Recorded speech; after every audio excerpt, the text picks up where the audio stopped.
तो एक तरह से भारत अक्षरधाम, तो भारत ये मैसेज देने की कोशिश कर रहा है कि जो तमाम आतंकी हमले थे, भारत की संसद पर हमला, अक्षरधाम मंदिर पर जो हमला हुआ था 2002 में, मुंबई अटैक 2008, इन सब का हिसाब किताब जो है भारत ने किया। तो ये जो तमाम सीरीज दिखा रहा है कि भारत ने ये कौन कौन से आतंकी, जो उड़ी अटैक 2016, जो आतंकी वारदात थी, जो आतंकी तंजीमें थी जो इसको घटना को अंजाम दे रही थी, पुलवामा अटैक 2019,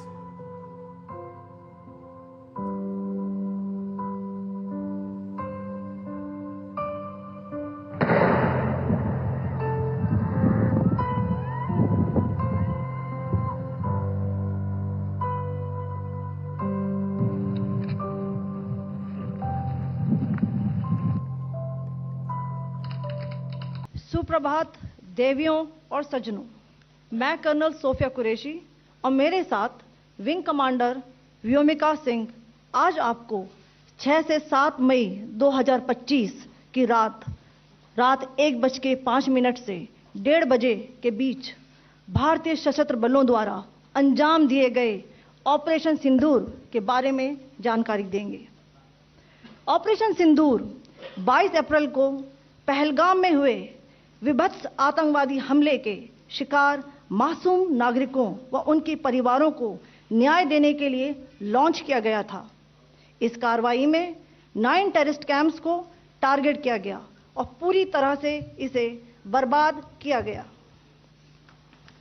पाकिस्तान में पिछले 3 दशकों से टेरर इंफ्रास्ट्रक्चर का निर्माण हो रहा है।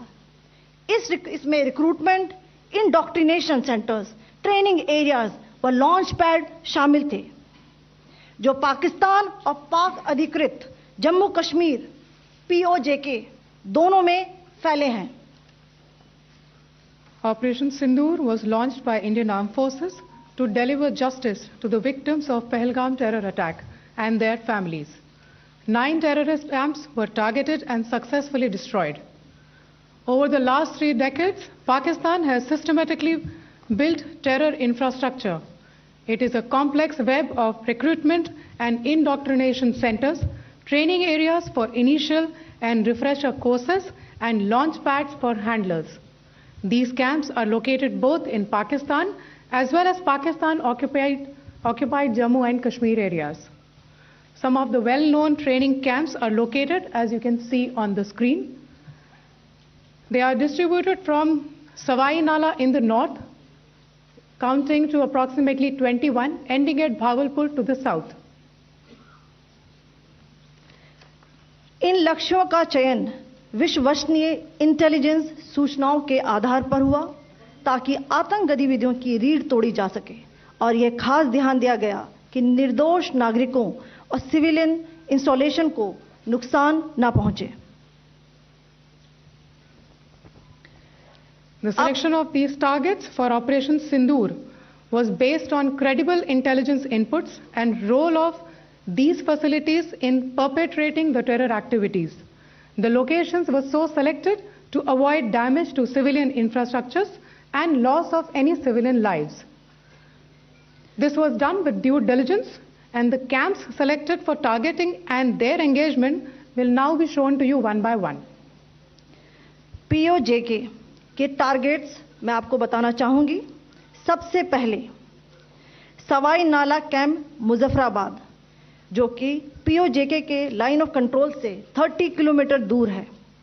यह एक लश्कर-ए-तौयबा का ट्रेनिंग सेंटर था।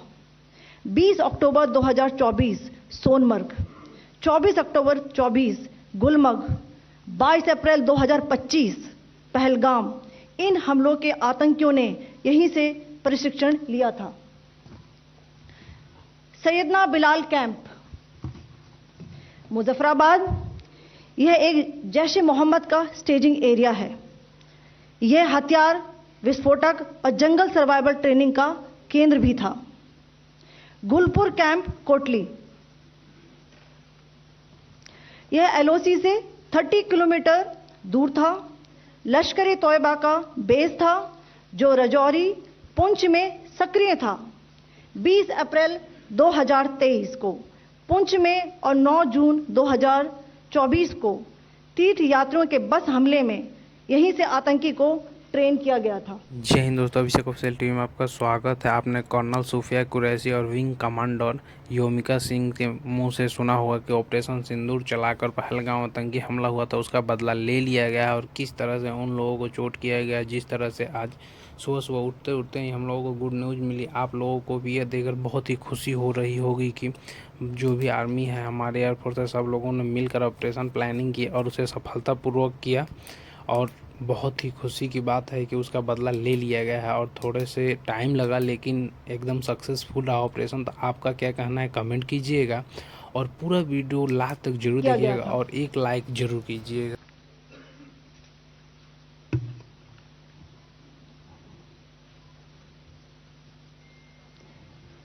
बरनाला कैंप भिंबर ये एलओसी से 9 किलोमीटर दूर है। यहाँ पर हथियार हैंडलिंग, आईईडी व जंगल सर्वाइवल का प्रशिक्षण केंद्र था। अब्बास कैंप कोटली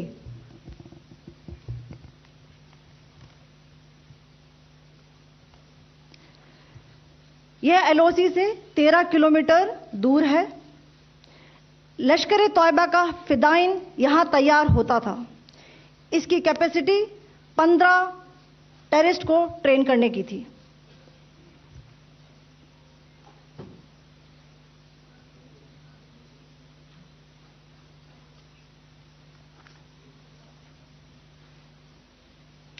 अब मैं पाकिस्तान के अंदर के टारगेट से अवगत कराना चाहूंगी। पहला, सर्जल कैंप सियालकोट। यह अंतर्राष्ट्रीय सीमा से 6 किलोमीटर की दूरी पर है, सांबा कठुआ के सामने।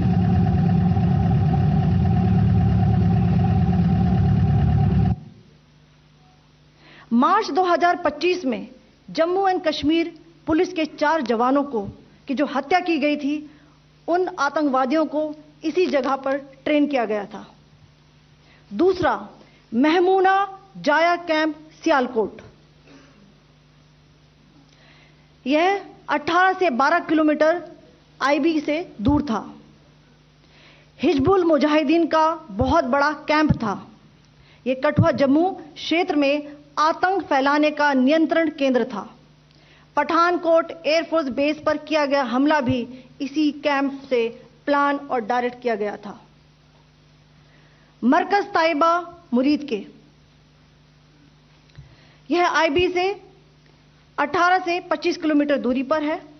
2008 के मुंबई हमले के आतंकी भी यहीं से प्रशिक्षित हुए थे। अजमल कसब व डेविड हेडली भी यहां ट्रेन हुए थे।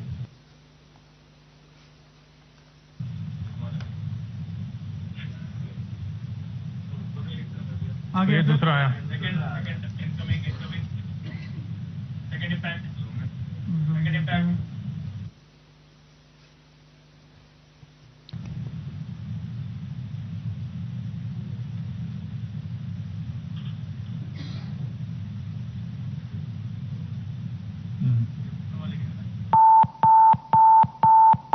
टारगेट 10 हुआ है इसमें भी। टारगेट 10 हुआ, एंक्लोजर सेम ही है। 7 it is hit the target. हाँ हाँ।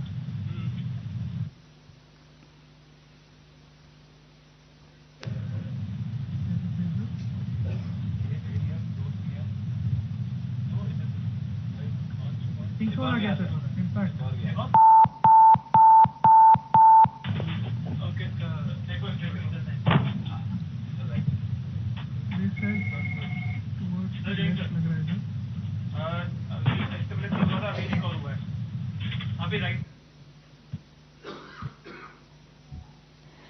मरकज सुभान अल्लाह भावलपुर, ये इंटरनेशनल। दोस्तों, ये डीडी न्यूज़ पे चलाया गया था, जिसका हमने आपको दिखाया कि किस तरह से सेना ने ऑपरेशन करने के बाद अपना प्रेस कॉन्फ्रेंस रखा और बताया कि दुश्मनों की छाती पर चढ़ के किस तरह से झंडा गाड़ा गया और उन लोगों को पता भी नहीं चला। और दूसरी बात एक और जानने वाली है कि भारत ने बिना बॉर्डर क्रॉस किए ही ये सारे अटैक किए। अगर सोचो भारत ने बॉर्डर क्रॉस कर दिया होता तो फिर क्या होता पाकिस्तान का।